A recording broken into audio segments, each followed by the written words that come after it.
He remembered the advice of the old man on Sulphur Creek and smiled.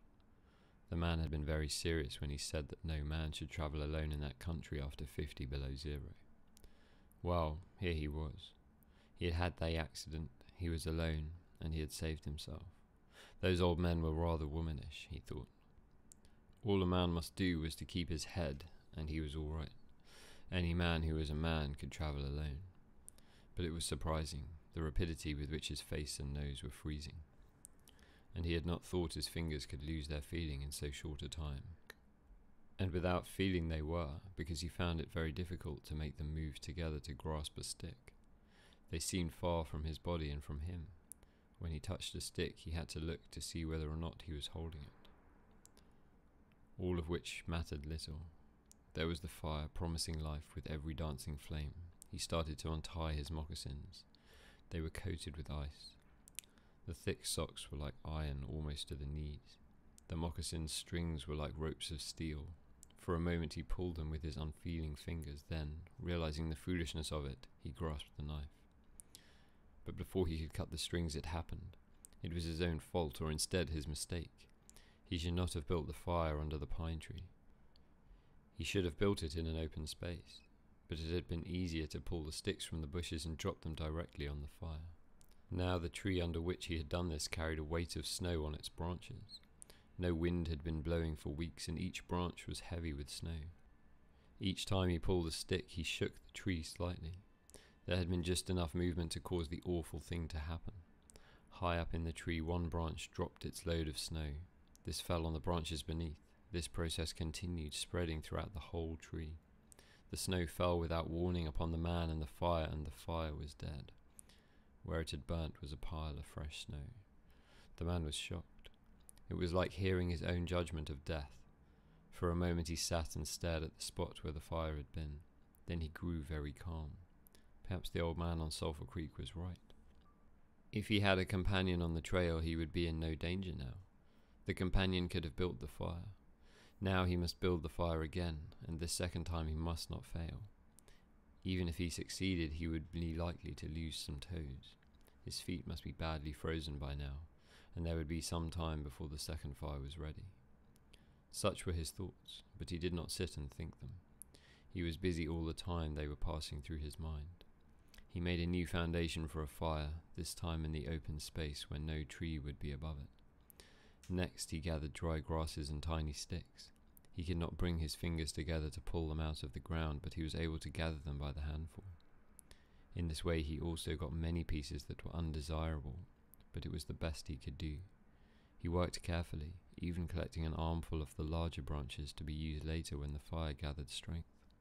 And all the while the dog sat and watched him.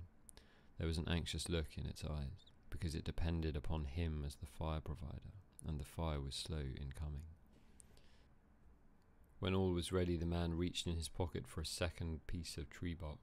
He knew the bark was there, although he could not feel it with his fingers. He tried again and again, but he could not grasp it. And all the time in his mind he knew that each instant his feet were freezing. This thought alarmed him, but he fought against it and kept calm. He pulled on his mittens with his teeth and began swinging his arms. Then he beat his hands with all his strength against his sides. He did this while he was sitting down. Then he stood up to do it.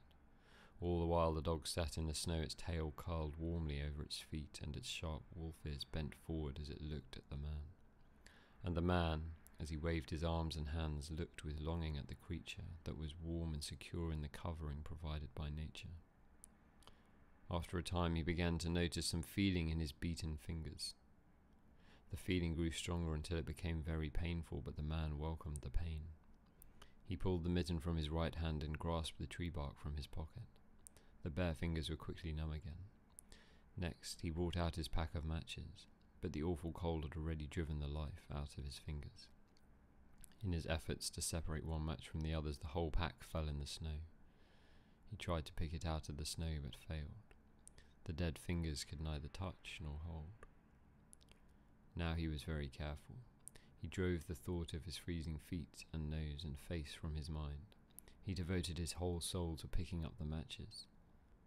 He followed the movement of his fingers with his eyes, using his sense of sight instead of that of touch. When he saw his fingers on each side of the pack, he closed them. That is, he willed them to close, because the fingers did not obey. He put the mitten on the right hand again, and beat it fiercely against his knee. Then, with both mittened hands, he lifted up the pack of matches, along with much snow, to the front of his jacket, but he had gained nothing. After some struggling, he managed to get the pack between his mittened hands. In this manner, he carried it to his mouth. The ice broke as he opened his mouth with a fierce effort. He used his upper teeth to rub across the pack in order to separate a single match. He succeeded in getting one, which he dropped on his jacket. His condition was no better. He could not pick up the match. Then he thought how he might do it. He picked up the match in his teeth and drew it across his leg. 20 times he did this before he succeeded in lighting it. As it flamed, he held it with his teeth to the tree bark, but the burning smell went up his nose, causing him to cough. The match fell onto the snow and the flame died. The old man on Sulphur Creek was right, he thought, in the moment of controlled despair that followed. After 50 below zero, a man should travel with a companion. He beat his hands, but failed to produce any feeling in them. Suddenly he bared both hands, removing the mittens with his teeth. He caught the whole pack of matches between his hands. His arm muscles were not frozen, and he was able to press the hands tightly against the matches. Then he drew the whole pack along his leg. It burst into flames, 70 matches at once. There was no wind to blow them out. He kept his head to one side to escape the burning smell and held the flaming pack to the tree bark. As he so held it, he noticed some feeling in his hand. His flesh was burning. He could smell it. The feeling developed into pain. He continued to endure it. He held the flame of matches to the bark that would not light readily because his own burning hands were taking most of the flame. Finally, when he could endure no more, he pulled his hands apart. The flaming matches fell into the snow, but the tree bark was burning. He began laying dry grasses and tiniest sticks on the flame. He could not choose carefully because they must be pieces that he could lift between his hands. Small pieces of green grass stayed on the sticks, and he bit them off as well as he could with his teeth. He treated the flame carefully. It meant life, and it must not cease. The blood had left the surface of his body, and he now began to shake from the cold. A large piece of wet plant fell on the little fire. He tried to push it out with his fingers. His shaking body made him push it too far, and he scattered the little fire over a wide space. He tried to push the burning grasses and sticks together again. Even with the strong effort that he made, his trembling fingers would not obey, and the sticks were hopelessly scattered. Each stick smoked a little and died. The fire provider had failed. As he looked about him, his eyes noticed the dog sitting across the ruins of the fire from him. It was making uneasy movements, slightly lifting one foot and then the other. The sight of the dog put a wild idea into his head.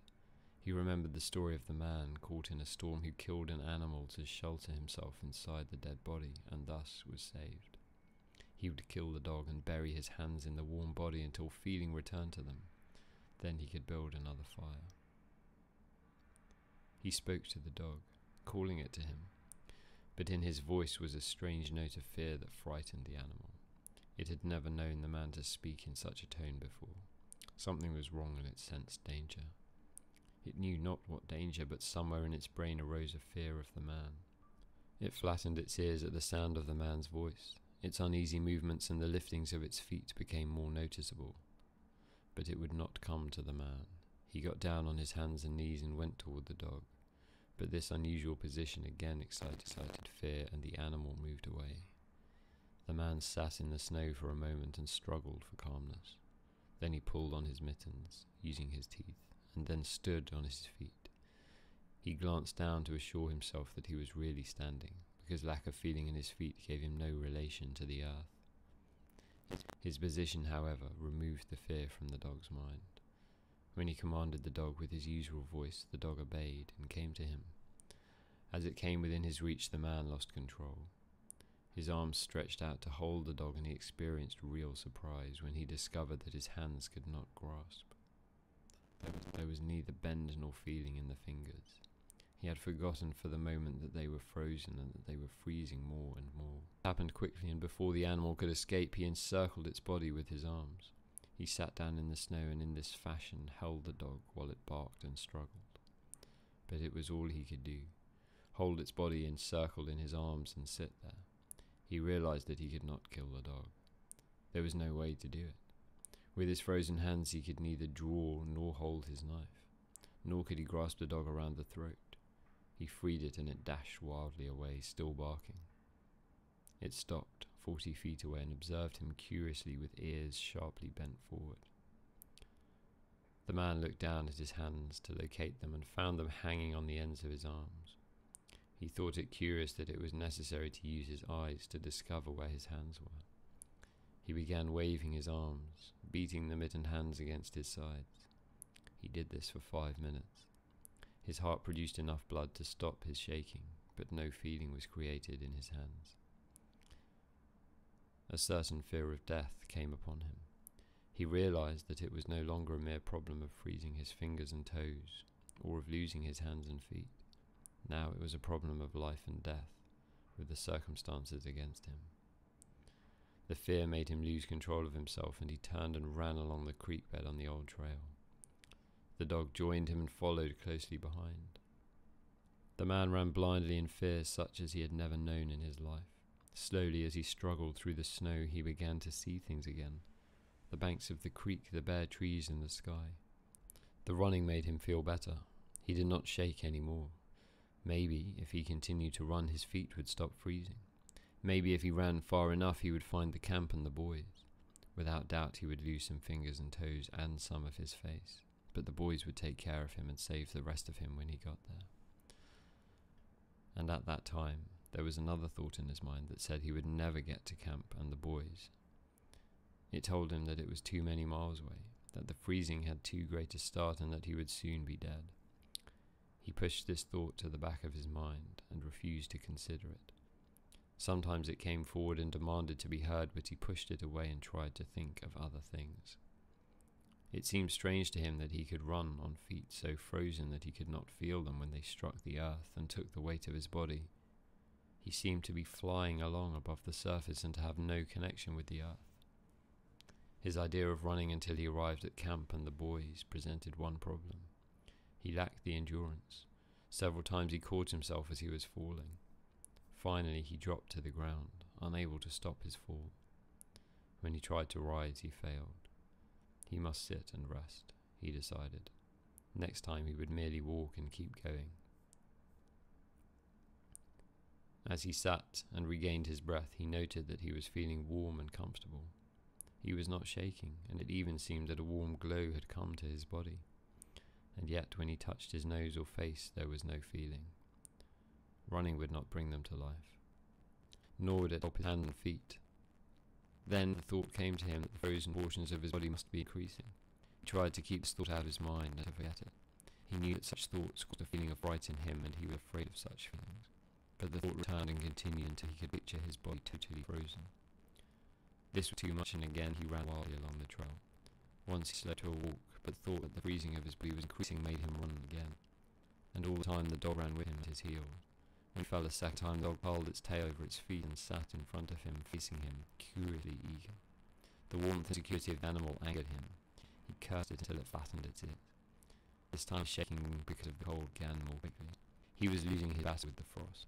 It was moving in his body from all sides. This thought drove him forward, but ran more than 100 feet when he fell headfirst. It was his last moment of fear. When he had recovered his breath and his control, he sat and thought about meeting death with dignity. However, the idea did not come to him in exactly this manner. His idea was that he'd been acting like a fool. He'd been running around like a chicken with its head cut off. He was certain to freeze in his present circumstances, and he should accept it calmly. With this newfound peace of mind came the first sleepiness. A good idea, he thought, to sleep his way to death. Freezing was not as bad as people thought. There were many worse ways to die. He pictured the boys finding his body the next day. Suddenly he saw himself with them, coming along the trail and looking for himself. And, still with them, he came around a turn in the trail and found himself lying in the snow. He did not belong with himself any more. Even then he was outside of himself, standing with the boys and looking at himself in the snow. It certainly was cold, was his thought. when he returned to the United States, he could tell the folks what real cold was. His mind went from this to the thought of the old man of Sulphur Creek. He could see him quite clearly, warm and comfortable and smoking a pipe.